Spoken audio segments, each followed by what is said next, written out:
Work doesn't work for me. At the risk of sounding corny and being too vulnerable, I'd like to get something off my chest. A couple of weeks ago, I got a job offer. It's stable, it's respectable, and when I read the email, I felt like I'd swallowed a brick. Not because I'm ungrateful, but because I know what this means. The 9-to-5 uniform I'll have to stitch myself into. The meetings where I'll nod along to things I don't believe in. The parts of me I'll have to mute just to afford rent. I sat there, staring at the email notification on my screen until it went dark, and all I could think about was the last time I felt this heavy. 2 years ago, sitting at my work desk, watching the clock tick toward 5 p.m. like it was a prison release date. I'm 33, almost 34 now. Ironically, my first day on the job is the same day as my birthday. I thought I'd have answers by this age, and instead, I'm just better at pretending. Growing up, my mom never pushed me toward a career. Do what makes you happy, she'd say. I'm grateful for that freedom, but sometimes I wish she'd handed me a map, because without one, I drifted. I always had a slightly higher than standard interest in many topics, hobbies, or random things. Because I had so many interests, I never really took the time to delve into any one thing too profoundly. I was a jack of all trades, master of none. Yet, I became somewhat ashamed rather than seeing that quality as a strength. I couldn't really commit to anything. Even now, I struggle to conceptualize what my future should or could look like, though I'm better at it now than I was when I was younger. In high school, I was the kid with a backpack full of books and a report card full of C's and maybe one B. Teachers called me bright but disengaged. Translation, he cares more about daydreaming up new worlds than paying attention to this one. And they weren't wrong. I'd skip homework to replay Diablo 2 with my 6th character, memorizing every line of dialogue or unique item like they held some secret about how to live. The characters in those games had a purpose. They fought for something. I just fought to stay present in algebra. The only subject I felt engaged with was English class, despite hardly ever turning my homework in.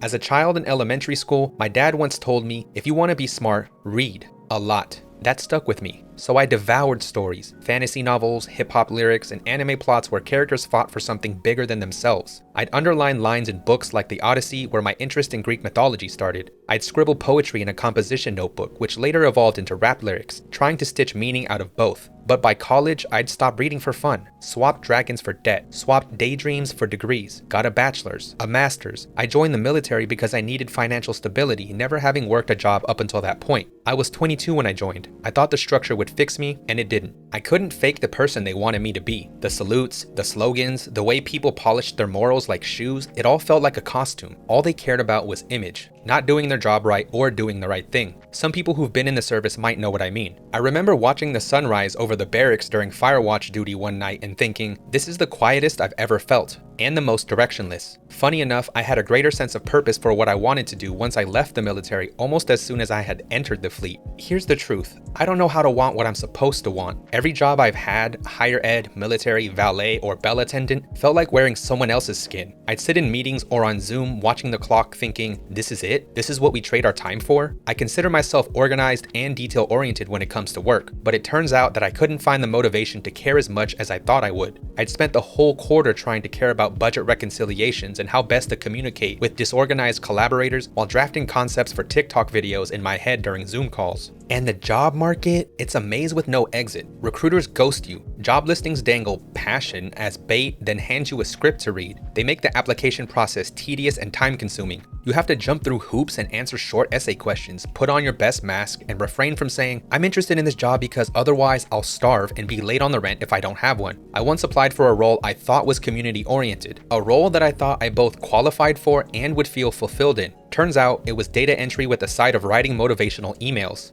Bosses preach community while fostering toxicity. Hiring managers utilize the same tired tactics to hire an easily malleable, subservient worker, someone who doesn't ask too many questions, if any. I've quit, been terminated, and left staring at LinkedIn like it's a dating app for masochists. But the worst part isn't even the rejection, it's the dread of getting what I asked for, because every offer feels like a trap, a reminder that success means trading curiosity for a paycheck, that adulthood means burying the parts of me that still light up when I talk about indie games, underground hip-hop, or the stories I want to tell. Being unemployed is a strange state of being. I felt stressed, anxious, like a massive failure, like I let my wife and my mom down. Applying for jobs is soul draining. I was often frustrated at how companies conducted their hiring. On top of that, the job market is abysmal. It's the worst it's ever been. Finding a job is a joke. I have 2 degrees and decent experience, or so I thought, but so did others. Yet, these companies don't care. I tried to balance time between having so-called productive days where I applied for dozens of jobs and days where I did the things I wouldn't usually have the time to do. I wanted to do things for myself. I still would, but the faint guilt would occasionally occasionally creep into the back of my mind. It's wild, I know others went for longer, but I was unemployed from October until April. It felt so much longer than that. No meetings, no paychecks, just me and the silence. And in that silence, I started creating again. It wasn't the first time. When I was younger, I'd spend hours writing raps, crafting rhyme schemes, punching up wordplay, turning my doubts into something that sounded like power. I'd stay up until 2 a.m. writing verses about my thoughts and feelings, or the few times I performed them at open mics, the crowd's applause sounded like permission to exist. I'd post them online in short Instagram videos or slightly longer ones on YouTube, and even compete in a couple of competitions online and in person. I flew to New York for one and drove to Los Angeles for another. I didn't win, but I met people who loved hip-hop like I did. Raw, unfiltered, and alive. After my rounds, some people approached me to dap me up and give me props. Those were some of the best compliments I've ever gotten, more than any internet comment. Later, in 2021, I tried Twitch streaming. I loved picking games, riffing with viewers, and building a little corner of the internet where we could just laugh, or I yapped my ass off. I eventually had a couple of regular viewers. I felt like it was natural for me. I always talked out loud and made commentary on the games I played anyway, so livestream commentary came quickly to me. But when the growth didn't come, I gave up. Told myself that maybe it's not meant for me even though I missed it. Then, this past January, I thought, why not try YouTube? Not for clout, but to share hidden gems. Games so weird or heartfelt, they feel like secrets. I always loved sharing cool, under-the-radar things with people even outside the internet. In high school and early junior college, I loved putting people onto indie or underground rap artists. Indie games felt similar. I recently put out a video covering 5 hidden indie gems. I spent days scripting that video, trying to capture how it made me feel. Small, but in a way that mattered. Since January, I felt more connected to video games than ever. Not just doing reviews, but telling and sharing stories, jokes, moments where I can say, look at this thing that moved me.